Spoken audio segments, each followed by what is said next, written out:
Assalamualaikum warahmatullahi wabarakatuh. Bismillahirrahmanirrahim. Alhamdulillahilladzi nadhkuruhu wa nashkuruhu wa nasta'inuhu wa nastaghfiruhu. Asyhadu an la ilaha illallah wahdahu la syarikalah wa asyhadu anna Muhammadan abduhu wa rasuluh, amma ba'd. Pertama-tama saya ingin mengucapkan selamat kepada Majelis Perwakilan KHMI Eropa Raya yang dipimpin oleh Khairul Anam yang baru saja dilantik. Salam hormat saya kepada Ibu Dubes Nancy Dwi Ekaningsih yang berada di Praha, juga Bapak Dubes Desra Percaya yang berada di London, tentu kepada sahabat karib saya yang sedang berada di Praha, Manimbang, Kaharyadi. Saya berharap pada saatnya nanti Bapak Manimbang juga akan mampir di Madrid dalam sebuah acara yang tidak kalah hebatnya dengan acara sore ini. Saya sangat bergembira menyaksikan prosesi pelantikan yang juga dihadiri oleh senior-senior kita, mulai Bang Akbar Tanjung sampai yang terakhir Ketua MPR Bamsud. Tentu ini sebuah anugerah yang sangat besar, sekaligus juga kesempatan untuk melakukan dakwah di kawasan Uni Eropa ini. Saya melihat Uni Eropa ini merupakan kawasan yang sangat penting, potensinya sangat besar.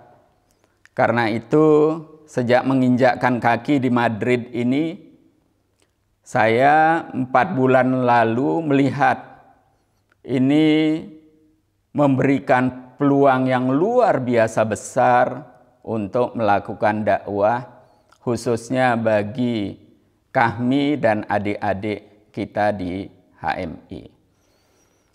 Saya melakukan riset ya sebagai political scientist, ini bukan sebagai duta besar, tetapi sebagai political scientist saya melakukan riset dan saya menemukan banyak hal yang diwariskan oleh generasi pendahulu kita yang menghadirkan Islam yang modern, moderat, toleran, dan rahmatan lil alamin di kawasan Eropa ini, dimulai dari Spanyol dan Portugis yang dulu diberi nama dengan Andalusia.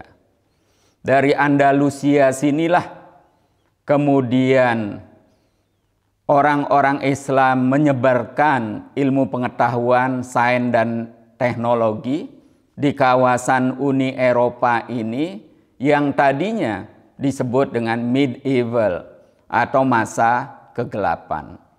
Dan berkat kehadiran ilmuwan-ilmuwan Islam, tokoh-tokoh Islam, pemimpin Islam, negarawan Islam di kawasan Andalusia ini, maka kawasan Eropa kemudian menemukan apa yang disebut dengan Renaissance, yang puncaknya pada sekitar abad 17 atau awal abad ke-18 dalam bentuk revolusi industri di Inggris dan revolusi sosial di Prancis.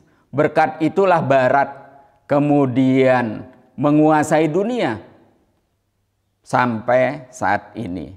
Nah, karena itu terinspirasi dengan ini, saya mulai mengkampanyekan apa yang saya sebut dengan Renaissance of Islam. Saya mengajak teman-teman yang berada di kawasan Eropa ini untuk memanfaatkan posisinya, waktunya, dan kesempatan untuk ikut mengobarkan dan mengibarkan apa yang saya sebut dengan Renaissance of Islam. Umat Islam di seluruh dunia sudah lama tertinggal karena umat Islam meninggalkan ilmu, sains, dan teknologi. Padahal umat Islamlah yang memulai kemajuan sains dan teknologi itu, yang dimulai dengan mendirikan Baitul Hikmah di Baghdad.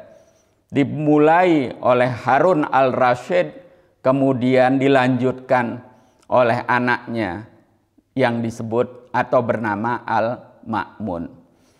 Dari Baghdad kemudian pindah ke Cordova, dan dari Cordova menyinari Eropa dan kemudian menerangi dunia.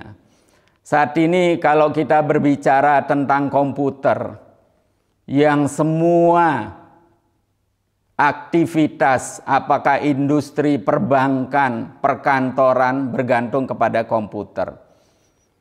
Umat Islam sama sekali tidak terlibat di dalam dunia ini, baik software maupun hardware. Kalau kita berbicara hardware, Amerika, Jerman masih nomor 1, diikuti oleh Jepang, Taiwan, India, dan banyak negara lainnya. Kalau berbicara software, Cina dan India sekarang sudah mengikuti negara-negara Eropa yang lebih dahulu. Tetapi umat Islam sama sekali tidak terlibat. Ini salah satu indikasi bahwa umat Islam tertinggal jauh di dalam dunia sains dan teknologi. Ini saatnya kita kembali memungut mutiara-mutiara yang sempat dibuat oleh umat Islam sendiri, tapi sekarang dipungut oleh bangsa lain yang mengantarkan kemajuan mereka, dan kemudian mereka bisa memberikan kontribusi terhadap peradaban dunia. Nah, karena itu sekali lagi saya mengajak Korps Kahmi di kawasan Uni Eropa ini untuk ikut mengobarkan dan mengibarkan semangat Renaissance of Islam.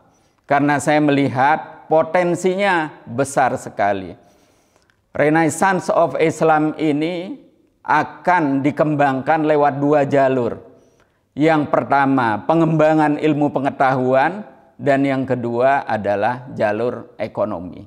Meskipun saya sadar betul bahwa HMI sesuai dengan jati dirinya dilahirkan sebagai sebuah semangat Islam yang berbicara tentang negara. Kalau kita lihat NDP yang sekarang diberi nama NIK, yang dirumuskan oleh Nurholis Majid, salah seorang kader HMI yang paling cemerlang, itu jelas sekali. Beliau mampu merumuskan bagaimana hubungan Islam dan negara. Lebih jauh kalau kita lihat bukunya, Keislaman, Negara, Islam dan Kemodernan, itu sangat luar biasa menggambarkan hal ini. Karena itu saya sangat bergembira sampai saat ini Kahmi maupun HMI, walaupun banyak berbicara tentang Islam dan negara, bergerak melakukan dakwah di bidang politik, tetapi tidak berafiliasi pada partai politik tertentu. Partai politik bisa datang dan pergi, tetapi dakwah di bidang politik tidak boleh berhenti. Akhirnya saya ingin mengajak kepada teman-teman Kahmi di kawasan Eropa ini, mari kita bergabung dengan sebuah gerakan yang saya sebut dengan Diaspora Muslim Indonesia. Saya sengaja pilih nama ini untuk memberikan ruang kepada seluruh ormas Islam yang ingin terlibat. Perlu diketahui, sebelum Kahmi hadir di kawasan Eropa ini, Muhammadiyah, NU sudah lebih dulu hadir. Karena itu kita tidak boleh dibatasi oleh sekat-sekat keorganisasian. Melakukan dakwah kita harus merangkul siapa saja yang ingin bergabung. Saya kira itu sambutan saya, mudah-mudahan ada manfaatnya. Billahi taufiq wal hidayah. Wassalamualaikum warahmatullahi wabarakatuh. Yakin usaha sampai. Ya kusa. Terima kasih.